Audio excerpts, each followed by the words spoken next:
Hi, welcome back to Filipino Time. I'm your host Ferds, and today we have a strapping young man with us. His name is Giancarlo. Hi. Giancarlo is a student of Xavier School. He is grade 11, and for you young ladies watching the show, he does have a prom coming up. Wink, wink. Giancarlo is a collector of all things: die-cast cars, fish, and most recently, you'll see his watch collection. Hi, John. How are you doing? Good. Thanks for having me on the show. How does it feel to be on this side of the camera for once? Well, it's kind of cool, and I can't wait to get started. And you guys might not know this, but John spends a lot of time on the other side of the camera helping out film this actual show. So, John, you have some nice watches here. And let's start with your first analog watch. Yeah. The Certina C Sport. Yeah, so this is what I consider to be my first analog watch. Okay. So because before I've only gone through like G-Shocks, digital. And so it's actually quartz and it's a chronograph. And this is actually a gift from my dad because for good grades. First honors and Fantastic. So first honors student, huh? First honors. Yeah. Well, the only thing I really know about Certina is its history with BMW. Way back, I know your dad and my brother also collected a few of these. Yep. The Williams F1 watches. Yes. Yeah, so it's a nice piece to have. So, how long have you had this watch? Wow.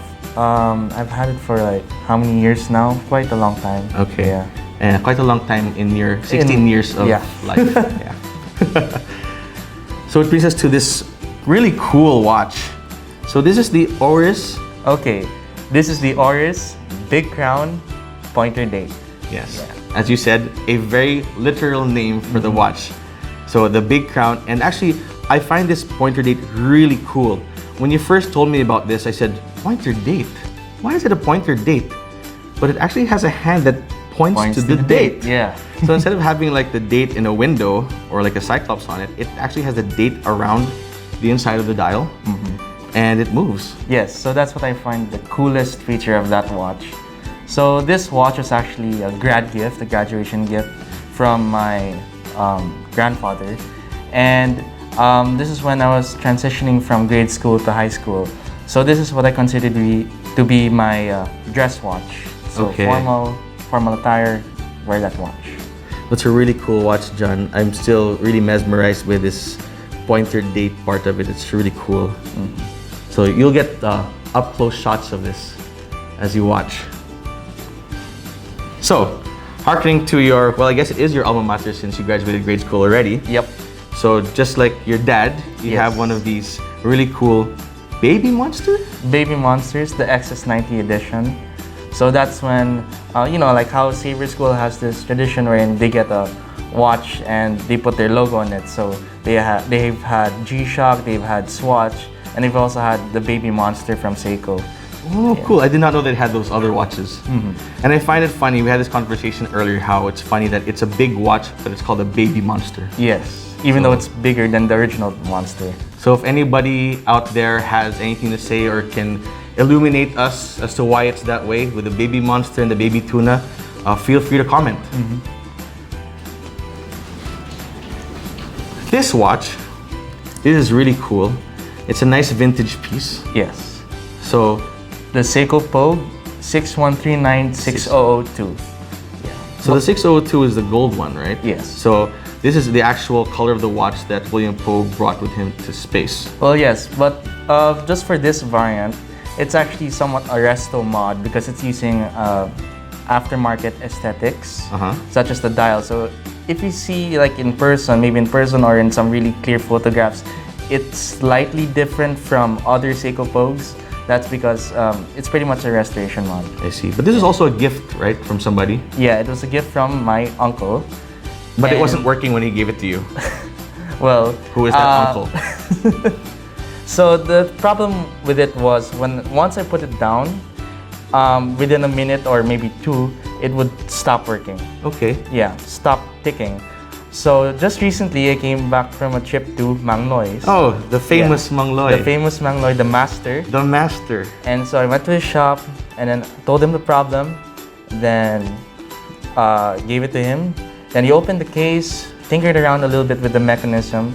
Then after maybe 10 minutes, gave it back, told me if the problem persists, go back, he'll do an overhaul. Okay. But then so far, it's been working. It's been a few days. Fantastic. Yeah. So he didn't replace any parts. No, just tinkered with it. Knock on it or blow on it and then give it back to you. Yeah. Amazing. That's work. really amazing work. I think you have some nice pictures with him actually. Yeah. Right, that you can see in SWCP. SWCP. So do you get to wear his watch a lot? Yeah, I've been wearing it a lot. It's really cool, and it's very savior, the colors. Yes. Blue and gold. Blue and gold. So tell me about this Padi. Okay. So as always, like pretty much everyone has one. A Padi turtle. This Padi, it's actually the start of my Seiko addiction. Oh, yeah. So this should have been first. Anyway, so that Padi actually has like a lot to tell because it's been with me on so many travels. It was with me on my vacation to the States. Okay. And then it's also been back to Nagoya. To Japan. Yeah, to Japan. Mhm. Cool, cool. So where are you taking it next? Next, who knows, maybe back to the States or back to Japan or maybe even Europe. Oh, that'd be cool. Hopefully. That'd be cool. Yeah. And then that would be a great piece to keep with you, right? All the memories in this watch. Yep. That's really cool. Well, you know me, I have one of these, so I really love this Padi turtle. Yeah. The color is great, and even though it went through such a crazy up and down hype, Yep. it's still a nice watch to have. Yes. This last watch has definitely got to be my favorite of your collection. I really, really, really like it. So tell me about this Orient saturation. Yes, so this is the Orient Saturation Diver, Okay. which pretty much in bold says it can go down to 300 meters. In red too. Yep. So it's Bold a red. legitimate diver's watch. Now, this watch, the story behind this is that I've been saving up for a watch that I really wanted to buy. Then I saw this in the group in our marketplace, or was it in Sockman? Okay. So Seiko and Orient. And I was like, wow, this is a really nice piece. It is. And then so I said, the next thing you know, it was on my wrist already. So what? Yeah. Man, I wish I had dreams like that. Oh, I wish I had a Maserati, and the next day, oh, I'm It's in my one. girl. What drew you to this piece, though? What specifically? Wow, well, for me, I'm one of those people who like big watches. Okay. Yeah, and also the color is really cool. This kind of this white dial. And then also, what was really, really cool was that power meter. Yeah, so tell us about the power meter. Like The how power many days reserve power? meter. Yeah. Yeah. So pretty much on the Orient, it can tell you how long it will last until it stops ticking. Okay. So that's why it's the power reserve. And so So the 40 on it is 40 Yes. watts. 40 hours. 40 hours. Yeah. So there's That's still two pretty good. ways you can wind that up. You can either do it manually, shaking it up, or Okay. you can even wind up the crown. Oh, so this winds the power too. Yes, even faster Even than just faster. shaking it. Yeah. That's really cool. I've been doing some reading on this, of course, since you were going to bring it today, and I hear this always gets compared to the Marine Master 300. Yes. So, which one do you like better? I like this better. Because Well, one, compared to the Marine Master 300, it's the size. that's true. This is much Yeah. bigger, much more bigger. macho looking. Yep. Plus, it's half the price. It is half the price. Yeah. You're right. Yeah. Well, I really love it, and I love the color, and it's in really good shape. So, is this the watch you use the most nowadays? Well, yeah, I've been using it regularly.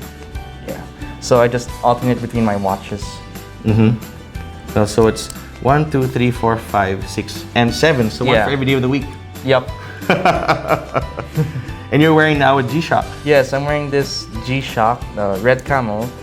This one is the full digital variant, so it doesn't have the analog, it doesn't have the hands. And this is my beater, so school or sports is what I wear. So did you have this before you had that? Or Actually, it came no. somewhere in the middle? I actually had this after I had that, but Okay. before I had the Certina, I already had a red G-Shock, but it's not with me anymore. It was the Toyota Land Cruiser Special Edition. Oh, that's pretty cool too. Yeah, that's why I was kind of like, "Urgh," when I gave it to it. Yeah. Okay, we won't talk about that anymore. Yeah. So, is there a watch on your list? Is there a watch of your dad's on your list? Well, of course, there's like Rolex, of course, a Submariner. Who can't have That's a Submariner? true. Yeah. It's a classic.